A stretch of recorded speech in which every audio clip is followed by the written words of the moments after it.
Web is currently undergoing a cryogenic vacuum test in a very large chamber called Chamber A at NASA Johnson Space Center. And the purpose of this test is to make sure that all the components of the telescope are going to function in the cold vacuum environment of space. I'm a coatings engineer and I'm working very closely with the James Webb Contamination Control Team.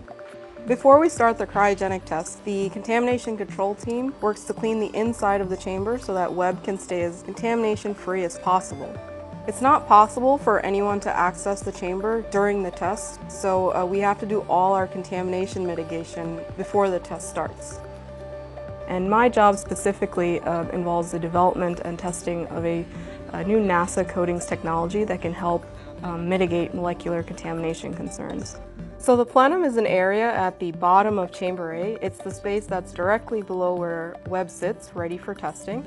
To get to the plenum, we need to carefully walk in the space between the helium shroud, which is surrounding Webb, and the outer wall of Chamber A. There's no lights, so we have to wear headlamps. The plenum is considered a confined space because there's only one way in and only one way out. We have to wear oxygen sensors to make sure that it's safe to be down there. We have to take a ladder down to the plenum. That's the lowest level at the bottom of the chamber. And the floor, it's actually the curved bottom of Chamber A.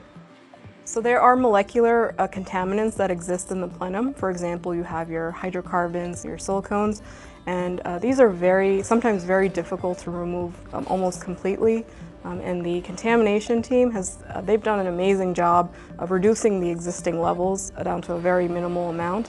And it's this residual contaminants that can potentially outgas during vacuum testing, spread throughout the chamber, and perhaps even deposit on a very cold, sensitive surface such as James Webb. So it's very important to tackle the problem at the source, and that's why we place the MAC samples in the plenum area.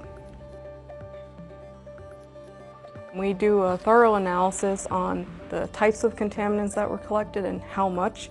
That data is very useful and it shows that we are protecting James Webb from molecular contamination.